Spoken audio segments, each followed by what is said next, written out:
Hello everyone, welcome back to my channel, and today's video I'm gonna show you guys yung papuntang Ngongping Village. So from here,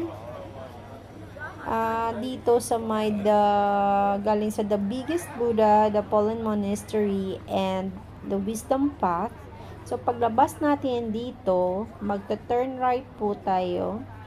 And you can see the signage over there. So, hindi ka talaga mawawala. And doon na din tayo sasakay pa uwi.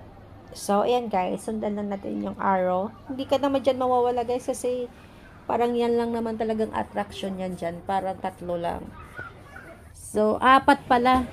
Kasi the biggest Buddha, the Polen Monastery, magkaharapan lang sila ng the Buddha. And then on your right, sa pagbaba ng the Buddha, patungo na po yun sa Wisdom Path. So, like, siguro mga 8 minutes lang din yun sa totoo lang na paglakad. Depende po sa speed nyo po sa paglakad. So, ayan na guys. So, you can see a lot of restaurants here. You can see 7-Eleven. We got here Starbucks. So, there's a lot of restaurants, all kind of cuisines. So, hindi talaga out of place yung mga tourist natin talaga dito kasi kompleto lahat. So, diretso lang tayo hanggang sa dulo. You can see yung cable car na terminal na kung saan from Tonchong to Ngongping, doon na po siya stop over. Kumbaga, pinakadulo na yan guys. Kaya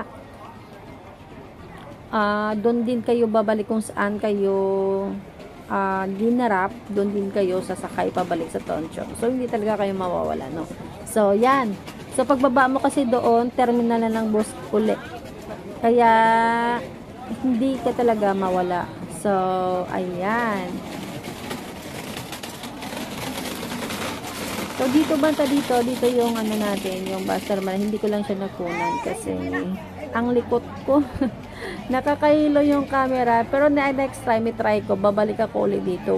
Siguro by winter. So, yun. Pagpasensyahan nyo na, guys. Ay, naku po. Ay, ang hirap mag-Tagalog. Ang hirap din mag-English. Ay, naku po. O, siya na. Kayo nang bahala dyan. So, ito pala yung lucky tree nila.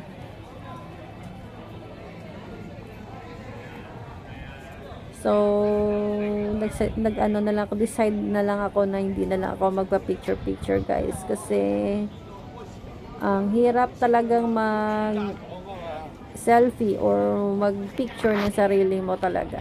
So, hindi ko din nadala yung tripod ko. So, maybe, hindi ko talaga nadala kasi nandun sa Pilipinas. So, bibili na lang ulit ako. Yun. So, diretso lang hanggang sa dulo. Pinakadulo lang, guys. So, sa pinakadulo, marami pang restaurants talaga doon. Yung may mga vegetarian restaurants. Yung parang mayroong Arabic, ganon. So, hindi ka mawala. May CR din dito. So, yan. May daming cafe. Hindi ko na try kung gaano siya ka-expensive. But I think it's only affordable too. So, kompleto na lahat yan guys. Kaya yung mga tourist hindi talaga magugutom. Kahit nasa loob ng Polen Monastery, hindi ko lang ata nakunan. Pero mang daming restaurants din doon sa gilid. Pero quiet. Yung kakain ka lang na medyo quiet ka lang doon. Pero next time siguro i-experience yun. Kasi ayaw ko talagang kumain guys pag ako'y nagta-travel. Kasi parang nasusuka ako. Especially pag mag-ano ako sa bus. Sumakay ako ng bus o bus. So yun. Ayan yung Starbucks dito. Ayan kung gusto nyo lang magkape-kape. Meron naman dyan. Yung mga addict sa Starbucks dyan. Hello, kaway-kaway kayo muna dyan. So yun. Ayun naman dito yung makikita yung cable car na terminus nila.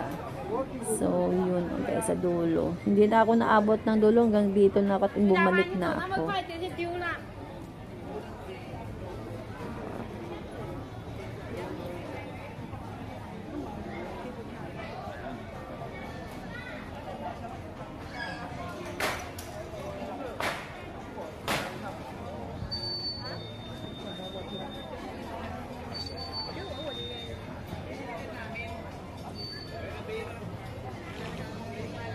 the back.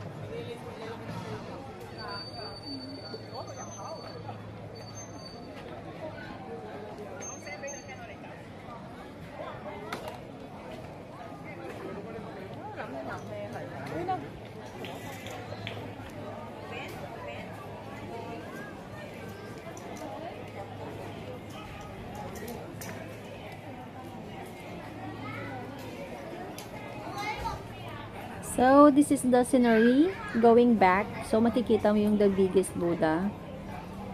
So, pauwi na ako dyan at bumili muna ako ng mga souvenir. Lucky Charm daw yun. Pero, hindi naman ako na ano talaga naniniwala. Pero, malay mo, diba? Sa iyo naman talaga yun kung maniwala ka o hindi. Pero sa akin, remembrance na din lang kasi syempre minsan lang tayo dito o baka next time we cannot go back here anymore. So, yun, I bought some souvenir here. So, isang kwintas, isang keychain and bracelet. So, worth $50 lamang siya. So, pabalik na ako dyan. Ang dami pa talaga makikita dito, guys. Yung parang may mga movie pa sila dyan. Pero hindi ko na iniisa-isa. Siguro kung gusto nyo ma-explore, pwede din naman. So, siguro pag may budget kayo. Ako gusto ko lang talaga ma-experience yung pag-akyat sa The Buddha. And then, nag-ikot-ikot lang talaga ako kung ano pwede ko makita. Na next time, if ever I can go back, may mga target talaga ako kung saan ko gusto puntahan. Kung ano talaga gusto kong experience dyan. So, yan ang gusto ko kung ano ba talaga ang itsura doon, ano ba yung ambience, etc. So, ganon lang.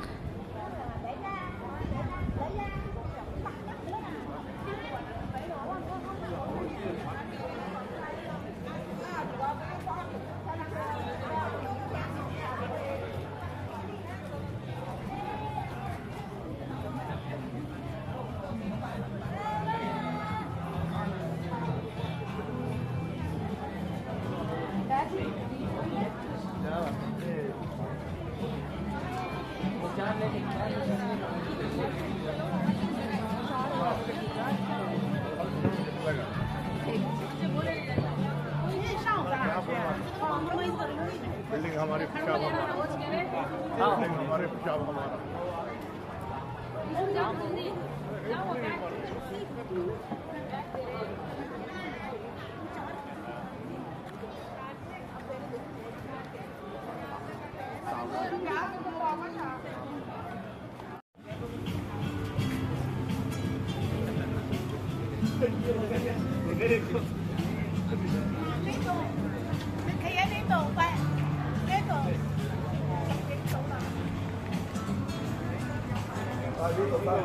So, ito nga guys, dito ako nabili ng souvenir. 20 each siya, pero nakuha ko siya ng 3.50.